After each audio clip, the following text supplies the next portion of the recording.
And back to the children are important, and things do need to be reformed. So I have a question: in what ways can the system be remodeled and overhauled to improve education?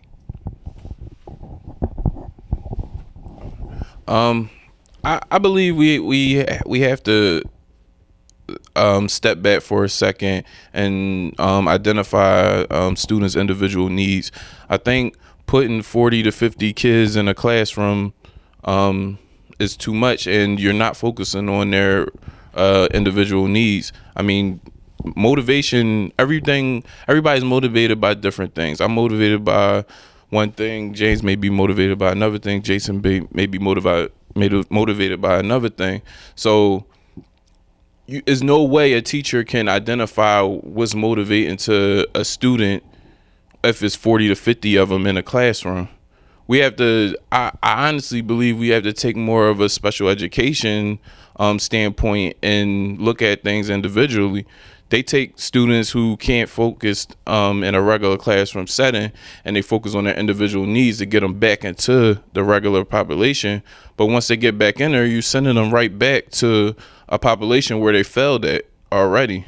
So I think we need to focus more on students' individual needs, positively motivate them and reinforce them for their positive behavior and as well as their good grades. And then maybe we can see some type of change in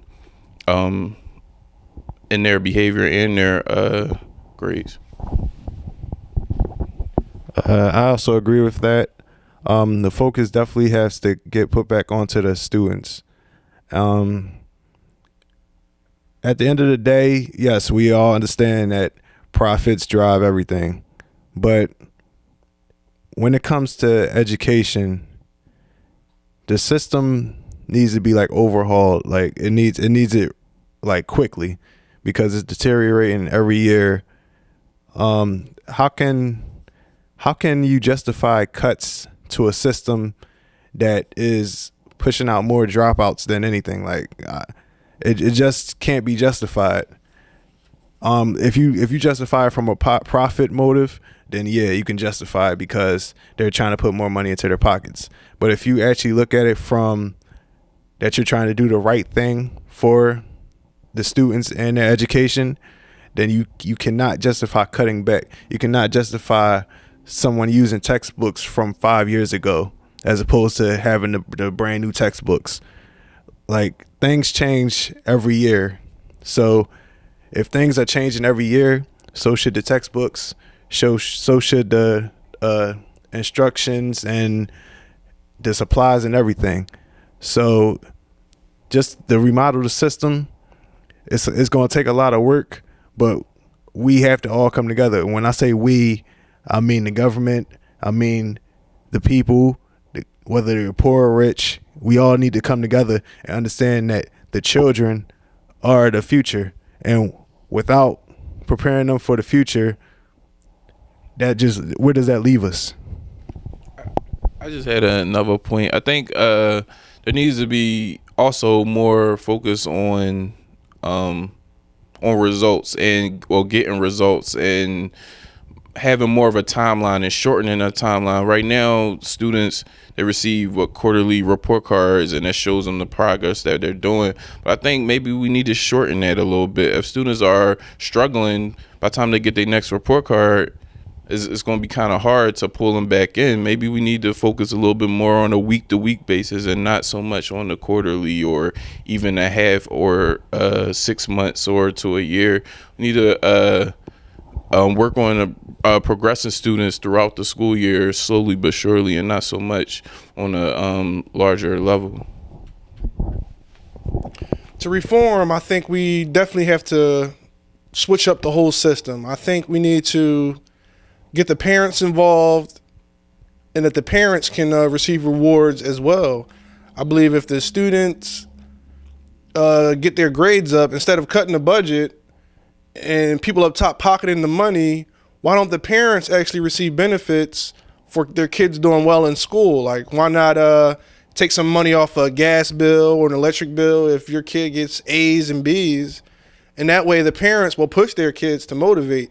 It's like we don't actually have to give out money, but we can give out benefits. If your child improves their grades, Pico will give you a percentage cut on your electric bill. And with gas prices getting ridiculous, why don't we find ways to lower the gas bill? If the kid gets A's, free gas for the month or something. There needs to be a system where everybody benefits. If they're cutting 1.5 billion, like where's that money going? If it's like there's the money that was there wasn't going to textbooks, it wasn't going to anything that I could see, and the whole system just needs to be broken down and switched around. If our kids are struggling and they're not getting any help, it definitely needs to change, and cutting money doesn't help anything. Any final thoughts from the panel co-host? I just hope that shows like this and the politicians and like a lot of these politicians, they come in, they say, oh, we want to do this, we want to do that, we want to do that. I just would like to see more focus on results and getting things done. Like sometimes we as a society, we focus on everything we want to do. We want to do this, we want to do that, but no one has an actual plan, and they don't strategically know exactly how they're going to do that and how they're going to tackle certain things. And we need to focus on that aspect of it, and not so much on we're just going to talk about it. If you want to talk about it, we got to be about it. Yes, I can definitely agree with that. When it comes to this issue, because it's so valuable, we all need to stand together and let our voices really be heard. Whether it's going to sending letters straight to the president, to your governor, the mayor, we need to do something before all the children, all the youth are just lost and there's no return. Like, we need to do something to reform the educational system and get it back on track, because cutting the budget is not really going to solve the issue.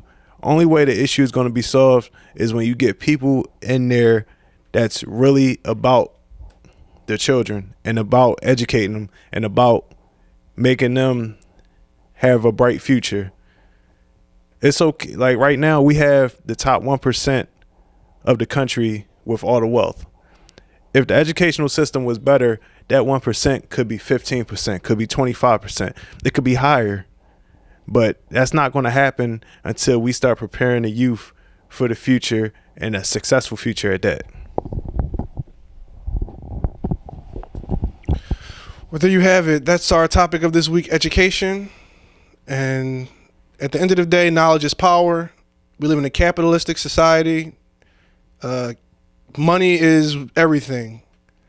And the glorification of the ways to get money is simply based on selling drugs, prostitution, strippers.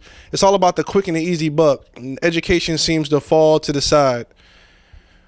We need to educate ourselves and possibly find out better ways to make money, and therefore the children may be more interested. It's hard to catch the ear of a child who's grown up listening to Jeezy, 50 Cent, and how they made their money, and they think they can do what they did. And the truth is, these rappers are actually brilliant. They have their education. They know that to sell these records, they're going to tell you what you want to hear, and it's basically all lies. So the education system has to really start at the home. Parents, you have to ask your children what they learned today. You have to check their homework. Everybody can come home and say, I did my homework already. And then if you say, okay, they know the routine. They know you're not going to check it. They're just going to come and tell you whatever. So let's step up to the plate, ask them what they learned, and study them. Study your kids to see what they're learning out in school, because sometimes in school you're not really learning the A's and B's of the mental, but you're learning the A's and B's of the street. Education is becoming another casualty of capitalism. Instead of the value of knowledge being the top priority, schools are more concerned about pushing children through to get more money. Once children become commodities, that's when programs like No Child Left Behind become a problem. So I'm asking everybody, raise your voice, be heard. Let us know how you feel. This is your host, Jason Dove of The Urban Voice. I would like to thank my co-host, James Holliday, and my panelist, Keyon Mallory. I do apologize about that. Keyon, sorry. But Urban Voice, be heard. You can also become a panelist on the show. But chime in, and I look forward to hearing from anybody and everybody. Everyone has a voice. Use it. Be heard. Thank you.